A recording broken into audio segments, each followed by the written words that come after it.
I feel like I'm just somebody who isn't happy with a single focus. And that was given to me really by somebody important. For a long time, I tried negotiating who I was with a little bit of literature over here, a little bit of performing literature by writing over here, a little bit of creative programming, trying to understand how people use the software or how people use technology or how people interact and paying attention to that part of it. You have to do that if you're a poet reading or if you're somebody responding to literature. I did tech support one day by accident for a guy who was visiting in town, a Polish writer who wanted Polish fonts on his Macintosh. It turned out to be Czesław Miłosz, who won the Nobel Prize in the 1980s. And my reward for helping Miłosz out was to drink whiskey with him and talk about poetry. And I said, sometimes I think I'm a poet and sometimes I think I'm a technologist. And he said, well, look at me. I was born a Polish speaker in Lithuania. I ended up living in France. I ended up living in Berkeley. And I have all these different languages. For you, the languages and how you operate should all feed into each other because that's how I learned to do this kind of work. So if you're looking at yourself as somebody who is not dedicating the entirety of their waking life to one kind of thing, but open to lots of varieties of ways that can harmonize and help you see in new ways in the other parts of your life, then it's a very positive thing to be in. It's not divisible to left-right brain or right-left hand or tech, arts, humanities. Those divisions are divisions of convenience for specialists.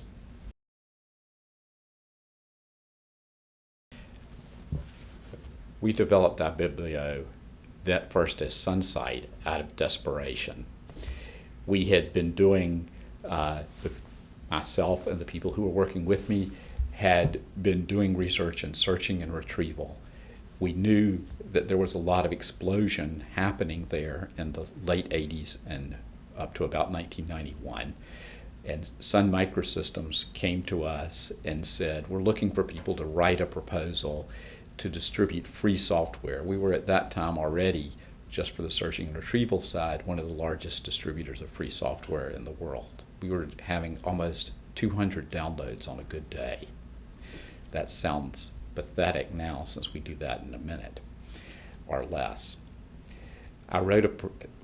Sun asked us to write a grant proposal in which the bottom line was how much money did I need, and I rewrote that into the idea that 2 or 3 things would be changed. One is we would not just be an FTP site, that we would look at all searching and retrieval protocols, because I wanted to further that part of our research, and I saw FTP as a transitory protocol, transitory way to do things. The next was that we shouldn't be restricted to software, but all things interested to people who own Sun computers. And we owned a Sun computer, so that made it anything we wanted to do. And the third thing that we be sponsored on a performance basis.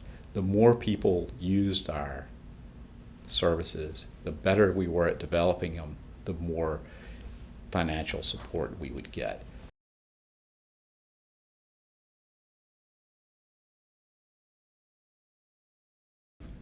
In the digital period, in the period of abundance, digital curation, a program that was started at UNC and the School of Information Library Science by Helen Thibault, and a group that we work with and I'm advise, is aiming at how can we decide to maintain, sustain, migrate, and select over time materials that need to be used, that need to be disposed, that need to be reconfigured, that need to be seen in new context. So that's a lot of the challenge. The challenge to our biblio is a lot of our websites, our collections, our other materials were started in the early 1990s. So those materials are viewable today. The ones that are driven now and created on the fly by various content management systems, or that are held in different databases in which the database structure begins to age. The relationships between the items in the database change. Those are challenges that will face digital curators in the future.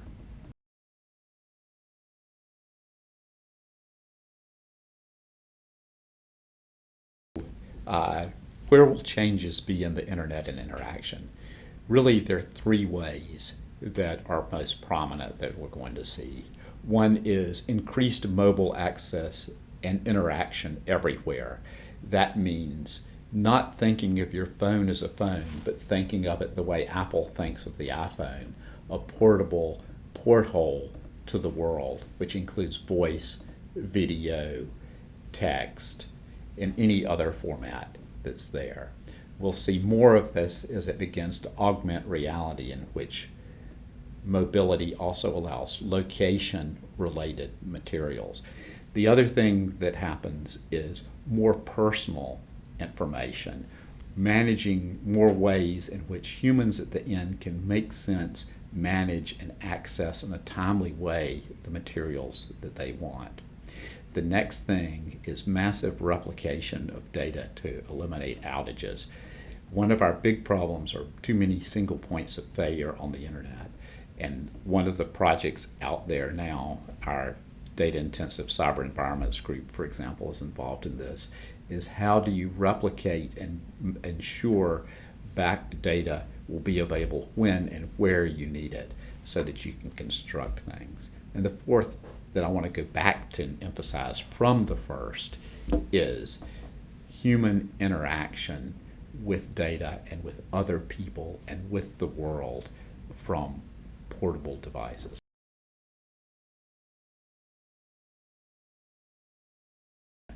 The next challenge is how can we move our biblio and the works that we do out of a sort of data center conception into a conception that encounters the world in a more like a workshop and like a library that continues to allow contributions. So our most successful and most used sites on our biblio are pretty well known. Project Gutenberg, which is the largest text group, and we've worked with them to do some collaborative copy editing work that's really increased the quality of their material.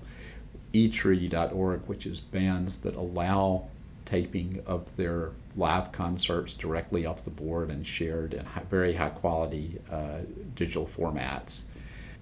The legal site Grok Law, which really has taken other legal discussions that might be difficult to understand and put them out so that technologists and reporters and others can actually make sense of what's going on in complex laws that deal with things in the digital realm, particularly with privacy and copyright law.